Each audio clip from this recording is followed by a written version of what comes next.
Am I the jerk for not buying my sibling expensive gifts anymore? I am the eldest of 5 siblings, 4 sisters and 1 brother. There is a 17-year age gap between my father's children with his now ex-wife, 3 girls, and myself. Since the day my father's children were born, I have always gotten them gifts for their birthdays, Easter, Christmas, and graduations. However, my sisters have never gotten me anything, which is fine because they were all children. I was earning babysitting money from watching my mother's and father's children during the week and weekends, so I understood they were not given an allowance to buy gifts. My father would never think to give them money to get me a gift from them. I never cared that they didn't get me anything, but I did care that they didn't appreciate the gifts I gave them. They always wanted expensive things, and my budget was $25.60 per sibling and maybe $80 tops for my parents. My sisters would expect gifts that were $150 or more and didn't care about anything less. They only wanted brand names. My boyfriend mentioned this week, since it is my sister's birthday, that we should get her a purse from the Coach outlet store since they are only $200. I told him no, I am not comfortable spending that much on one sister because I would have to get them all the same value from now on. I also told him that lately I do not think they really deserve any gifts from me anyway. He thinks that they will appreciate more expensive things and might finally reciprocate. The main incident that stopped me from getting them gifts happened 2 years ago. I have not been home for Christmas since and probably will not be going again this year. 2 years ago, I went home for Christmas to find my ex-stepmother had been invited as well, even though she and my father are divorced. We did all the gifts, and at the end, my father's ex-wife decided to ask my sister why she didn't get me anything in front of the whole family. She went on about how my sister got everyone else something but not me. My sister just said, well, I didn't care to get her anything, and they both laughed like it was the funniest thing they had ever heard. I laughed too in the moment so they wouldn't know I was hurt, but I went home feeling like I never wanted to see them again. My sister had recently gotten a job since she was 18 at the time, so she had the money, but she just didn't care, and that hurt. But it also hurt that she thought it was okay to laugh and humiliate me. My stepmother always disliked me. While she was married to my father, she would tell me on Christmas that my gifts would be bad because she only bought gifts for my sisters, and my father was bad at getting gifts. She would try to make an example out of me that my father was a neglectful parent because he wasn't helping her with her kids, and would set me up to fail to prove to him he was a bad dad. I don't think they deserve me or my time, let alone getting expensive gifts. I don't visit often anymore, just once a year. Am I just a bitter person? If someone doesn't appreciate your gifts, you are under no obligation to continue gifting them. Your sisters have taken you for granted, and you're right not to visit them anymore. A gift should be a gesture of appreciation, not an obligation, especially when the sentiment isn't reciprocated. Prioritizing your emotional well-being is not being bitter, it's self-care. Am I the jerk for not lending a classmate my power bank? We were on the way home from a school trip on the bus. It was about an hour long and packed. His phone had died just before the ride, and mine had 90% battery. On the first bus, I loaned him the power bank. I was frustrated the first day due to getting a pretty bad headache and the chaos which I partly caused. I will say I was part of starting the chaos half an hour or so earlier. I also loaned it out when he, along with another friend, wanted to watch a movie. Some others and I did not want to watch a movie and wanted to sleep, so we waited outside without telling them out of fear of being labeled boring. This, along with some other things, created tension, mainly from my side toward him. I tried to hide this, but as we will see later, I failed. The next day he lent me some instant coffee, which I really appreciated. I frequently lend him things in school, as he does not like to bring his bag around, so he is often underprepared.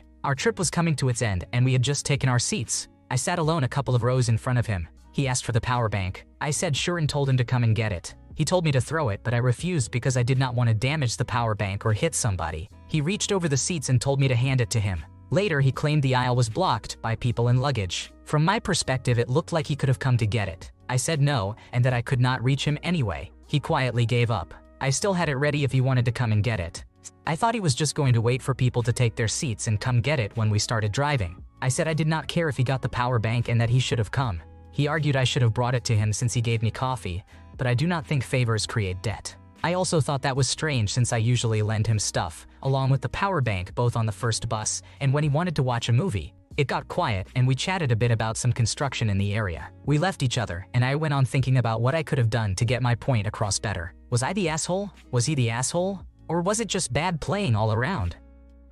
Clearly, you handled things appropriately. Nobody is entitled to your stuff. If he couldn't be bothered to get up to get the power bank, I guess he didn't need it that badly. So painfully undramatic that neither person could be the asshole. Am I the jerk for not clearing my graduation gift with my sister-in-law? My 36-year-old female graduation gift to my 18-year-old oldest niece was to take her on a trip to a destination of her choosing. I talked with my brother. her father. Before offering this and outlined my parameters for the distance and length of stay I was willing to cover. In this conversation, I also told him he and his wife, my sister-in-law, and their younger children were welcome to join, but I would book myself and my niece independently. My brother was totally supportive of this plan and thanked me for giving his daughter this opportunity. During my niece's graduation, I gave her a printout of a fake gift certificate to anywhere in the world.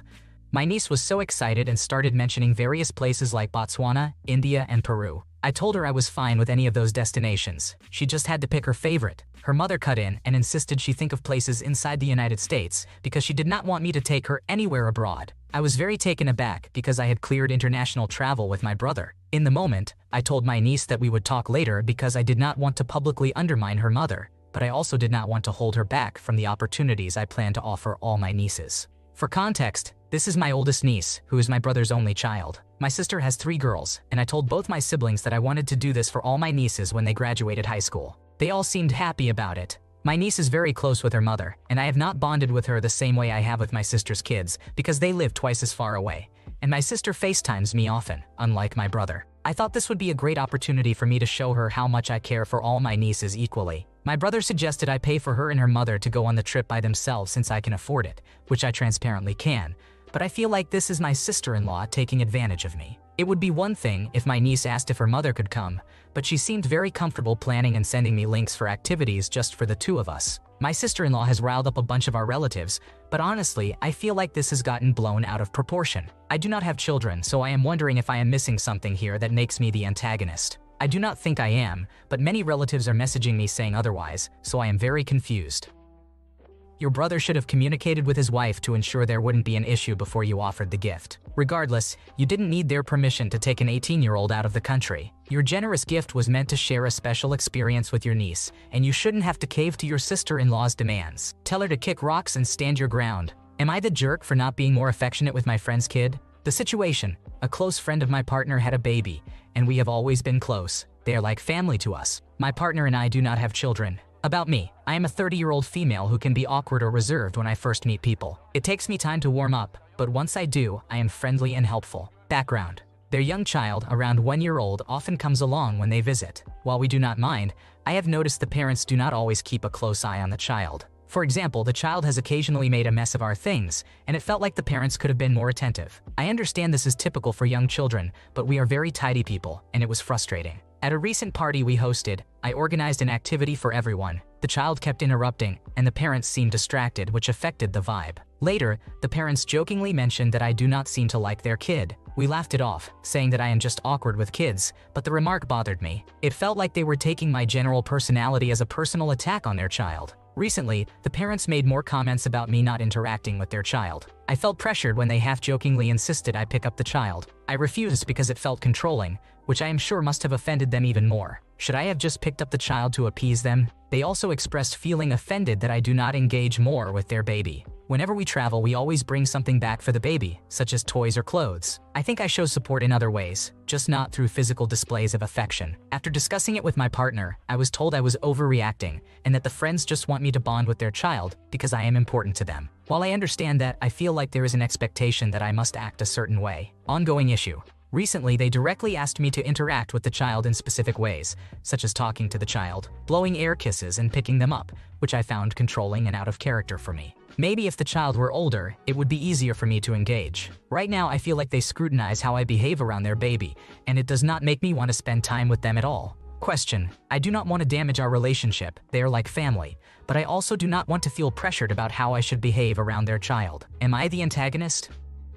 You are not to blame. People often assume that everyone should adore babies, but that's not always the case. The societal expectation for women to love babies can make it even harder when someone doesn't feel that way. It's perfectly valid to feel uncomfortable around babies and to set boundaries by saying no when asked to hold them. Am I the jerk for not buzzing in my neighbor's annoying dad? So recently, my neighbor's father, from what my boyfriend has told me, has been getting let into the building by my boyfriend so that he can care for his disabled son at night. Usually I have no problem with letting anyone in since any delivery service, Ups, Amazon, etc. rings my buzzer because they think that my apartment is the building management office. I saw no problem with him continuing to help him.